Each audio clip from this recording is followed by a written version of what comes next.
Inaugural season, the conditions and the cancellation of the Super Pole race. Jonathan Rea only had margin. We go down to the last day of the season to settle the 20 decider. Lights out on race 1.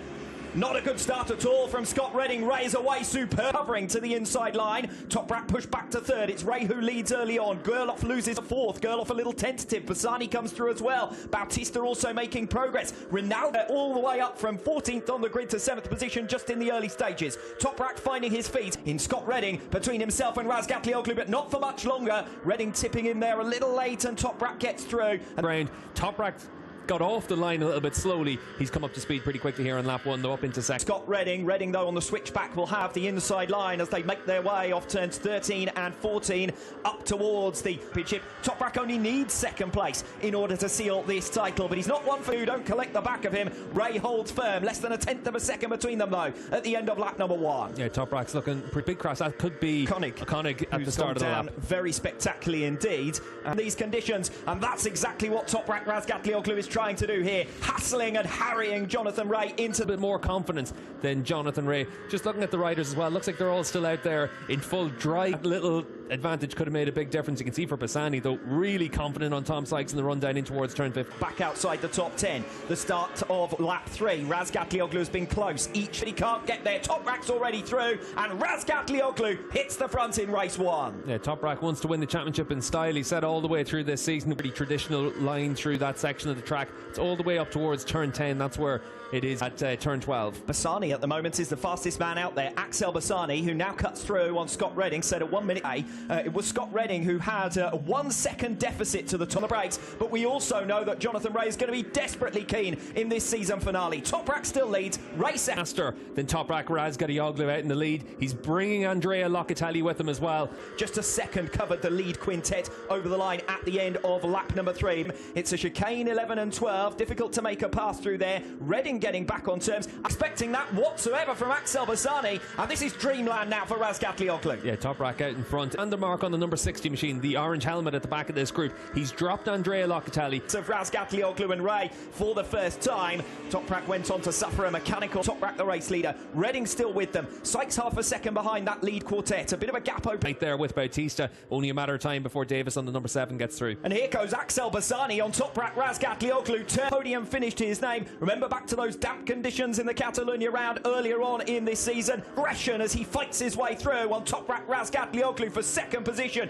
through turns back in this race so far. We're only a quarter of the way through and Rea now wants to hit the front on Razgatlioglu. Bassani working wonders for the current race leader, the new race leader. Yeah, we've said all the way through this weekend, it looks like in the dry conditions, Toprak would have had a few Yamahas up there with Bassani there because he knows second place behind Jonathan Rea is enough to clinch the championship. Coming off that 10th turn and towards turn 11, he does. Rea had the better pickup. Razgatlioglu was aggressive of him. Half a second between the 4 of them at the end of the previous lap, and Bassani can't quite get it done on Razgatlioglu this time around. He's able to bridge the gap to the 2 Ducatis in front of him. Michael van der Mark in 6th position, matching the pace of Bassani. To the front, it's Rea who leads. Last time around, it was Razgatlioglu who responded. Then some of the dry weather pace we've seen this weekend ran by 3 seconds slower than the outright dry weather pace. Now it's a question of whether the likes of Bassani pull away from the pack. That works much better for Toprak than it does for Rea. I'm not sure that there'll be enough. I think bottling up Toprak's going to be a real challenge because Toprak has shown all the way through this season how aggressive he's willing to be on the racetrack, move and force the issue. Yes, Michael van der Mark directly behind, right on the T1 series. Bit of a moment there for Bassani, defending 3rd position against Scott Redding. Still only half a... That time around for Jonathan Rea, Toprak just a tenth of a second slower, and that's why the leading 4 are stretching away. As it is right now, it's just who's willing to push that little bit harder, who's willing to see where that grip in the gap.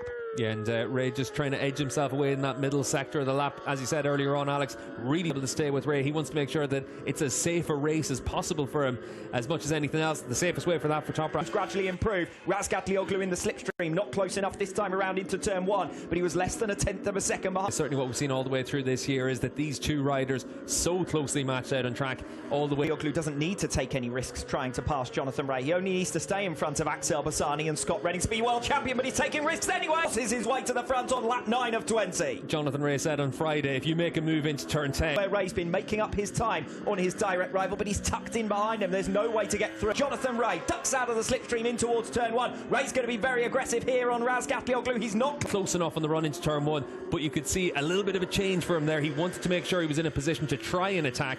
And Toprak Razgatlioglu, the race leader, and all the while these two are going to have to watch out for Scott Redding, who's closing in on them. New 5.9 for Razgatlioglu and a 1:36.28 for Jonathan Ray. He's left beside. Ray makes his pass. I said he's been strong through this final sector all race long. Razgatlioglu a little bit wide. Make moves like that. Toprak into turn 1 though. Turn 1 of lap 11. Razgatlioglu now will respond. Ladies and gentlemen, hasn't put a foot wrong out in the racetrack. He's racing this title deciding weekend the same way. Redding as well, closing in and spoiling for a fight. Ray goes to the outside of Razgatlioglu. Redding here with an opportunity to mix it. Will be comfortably enough. Second place would also be good enough. The best way Jonathan Ray can stop Toprak Razgatlioglu. Very strong. Toprak's learned a bit of a lesson though in the previous couple of laps. And here goes Redding. Scott Redding down the end. He's generally been making progress on Razgatlioglu, and suddenly Toprak is able to make a bit of a gap. Tight operating window. It's the fastest bike out in the racetrack, and right now Scott does look like he's got a lot more position. So this would be big progress for Bassani, who stands to make up 10 of the 14. Open the gas a little bit earlier, so he exits the corner very well. But you can see for Scott Redding, he's opened that gap to Jonathan Ray. Wide, very wide for Toprak Razgatlioglu. He's off the circuit altogether. To show you the perils of a drying circuit. It's not fully dry just yet. Redding over the line for a new fight. But Ray will have seen that mistake for Toprak. That would have given him a lot more confidence to try and push on. Wake up call. We've got the Yamaha pit box just underneath our commentary box here, and certainly that would have given them a few increases. So Ray is going to push as hard as he can here to chase down and pass Scott Redding. Yeah, and you can see on this lap, he's got his tail up. He knows that he's got the opportunity to win this race. Put a bit of pressure on Toprak. Now the gap to Scott Redding behind Toprak Razgatlioglu has consolidated, has stabilised his pace. About that, Ray, as has customarily been the case during this race 1, has got the better Ray on this lap so far. New personal best sectors coming in from Toprak Razgatlioglu. We know that it is going to be a situation where Toprak will be the man who... He's got to get through on Scott Redding. We saw him get really close in the run down in towards turn 10 last time around. He'll also know that he's at 1.2 seconds down on Toprak Razgatlioglu, despite the fact that he too is putting in personal... For Scott Redding through 4 and 5. And certainly for an attack riding, he's going to just have to try and put his bike in a position to get down the inside into turn 10. Stand, he must get past Scott Redding here to keep the title fight alive for another race, to take us to a last race decider. Line altogether and does well to stay on the circuit. It's going to give a second wind here to Toprak Razgatlioglu to try and close in on the second place that he needs to seal the title. Suddenly the focus turns to what's going on behind him. Can Scott Redding pick back up the pace quickly enough? Toprak has seen blood. And Scott Redding, he knows he's got a chance to do it. You'd see Redding there with that little bit of a slip again on the run through 3 and 4. Try and get close enough now.